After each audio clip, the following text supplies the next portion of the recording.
Halo seller, video kali ini kita akan bahas tentang fitur pesanan pembelian.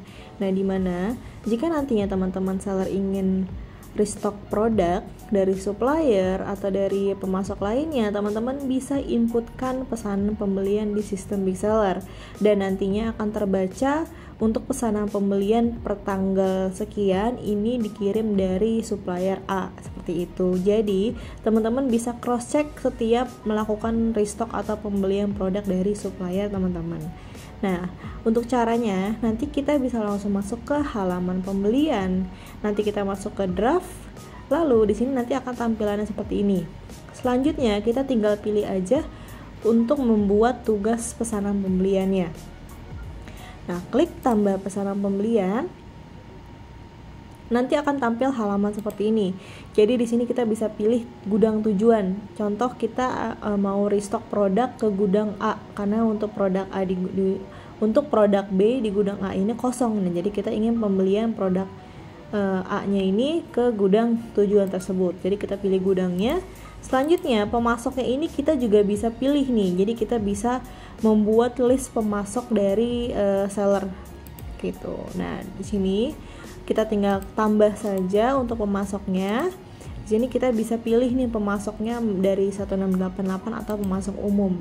Kita tinggal input nama pemasoknya, websitenya, alamatnya, dan juga informasi dasar lainnya sampai dengan informasi kontak seperti nomor telepon, email, dan juga catatan. Kayak gitu. Di sini jadi kita bisa membuat list dari pemasok kita. Oke, ini di pergudangan. Nanti di sini nanti kita pilih yang daftar pemasok. Nah, jadi kita bisa tambah pemasok sampai ini tanpa batas. Gitu. Jadi contoh kita berjualan dengan mengambil produk dari beberapa supplier, misal ada 10 supplier. Nanti kita bisa inputkan 10 suppliernya di informasinya di sini.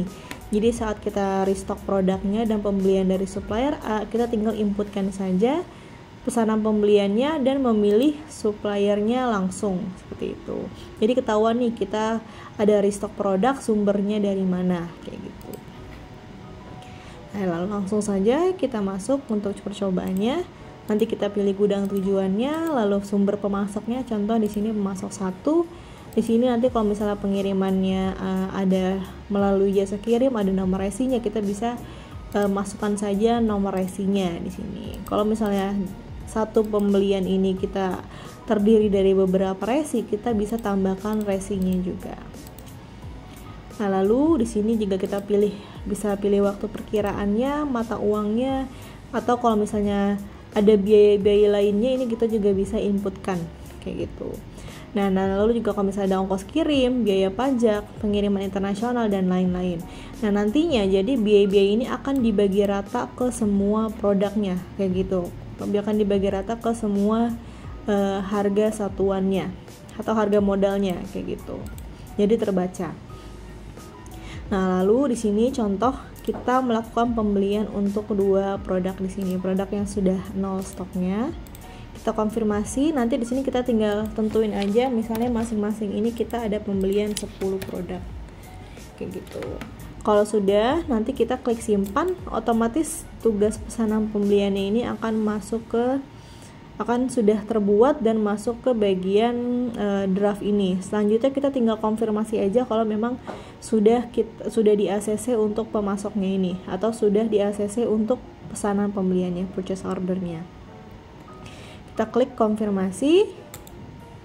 Nanti akan langsung masuk ke halaman menunggu dikirim.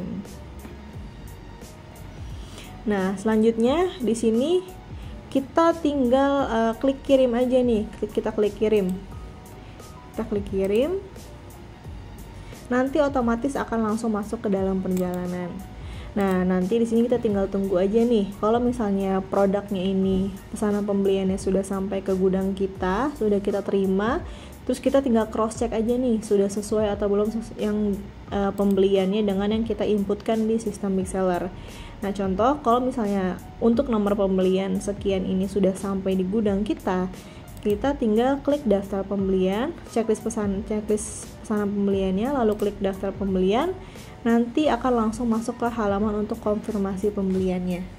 Seperti ini di sini. Jadi kita cek dulu untuk produk ini datangnya sesuai apa enggak nih jumlahnya. Ini 10, untuk SKU JTU 10, dan untuk SKU ABCD1 ini 10. Kalau misalnya sudah sesuai, nanti jumlah penerimaan barang ini kita bisa sesuaikan dengan jumlah pembeliannya. Kalau misalnya yang datang ini baru setengah, misalnya mungkin untuk dari pihak dari suppliernya konfirmasi kalau misalnya pembeliannya ini terpisah, jadi kita bisa konfirmasi atau terima sebagian dulu. Contoh di sini kita terima 5, di sini sudah diterima full. Dan kita juga bisa langsung masukkan masing-masing produk atau SKU gudangnya ini ke dalam raknya masing-masing. Kayak gitu. Jadi bisa langsung disetting. Kalau sudah, kita juga bisa cetak labelnya nih. Nanti akan tercetak sesuai dengan jumlah penerimaannya. Misal SKU ini sudah diterima 5, SKU ini sudah diterima 10. Nanti kita cetak labelnya, langsung kita tempel ke produknya masing-masing kayak gitu. Seperti ini tampilan untuk labelnya. Nah, kalau sudah, kita klik simpan aja. Di sini nanti akan masuk ke halaman. Nah, nanti akan langsung masuk ke halaman sudah diterima sebagian. Karena tadi kan ada 10 produk, yang baru diterima ini 5. Di sini nanti kalau misalnya seandainya produknya itu sudah sampai lagi ke kita, sisanya kita bisa konfirmasi lagi sisanya yang sudah kita terima. Nah, contoh ini yang 5 produk sisanya ini sudah sampai nih. Di sini dari 10 produk yang datang baru 5. Nah, kalau misalnya sudah sampai lagi nih sisanya, kita tinggal konfirmasi lagi aja. Kita masuk lagi ke daftar pembelian untuk konfirmasi atau penerimaan barangnya. Nah, di sini jumlah diterimanya ini 5. Kalau misalnya memang setelah kita cross check sudah lengkap, kita tinggal selesaikan aja, kita tulis 5. Kayak gitu. Selanjutnya, kita juga bisa cetak label lagi seperti tadi, lalu bisa klik simpan. Nah, kalau misalnya sudah diterima semua, otomatis nanti pesanan pembelian ini akan masuk ke selesai. Kayak gitu, akan masuk ke sudah diterima atau sudah selesai nih pembeliannya. Di sini. Dan otomatis juga untuk SKU-nya atau stoknya ini akan bertambah. SKU-nya itu akan bertambah, stoknya di pergudangan di rincian stok Big Seller. Kayak gitu. Nah, kalau misalnya pembeliannya ini masih dalam perjalanan belum kita konfirmasi, nanti di rincian stoknya ini akan masuk ke halaman dalam perjalanan di sini. Nah, nanti kalau misalnya sudah kita konfirmasi, sudah kita terima, otomatis yang di sini akan hilang dan masuk ke stok tersedia kayak gitu. Jadi di sini teman-teman seller bisa lakukan pesanan pembelian sesuai dengan suppliernya atau pemasoknya masing-masing.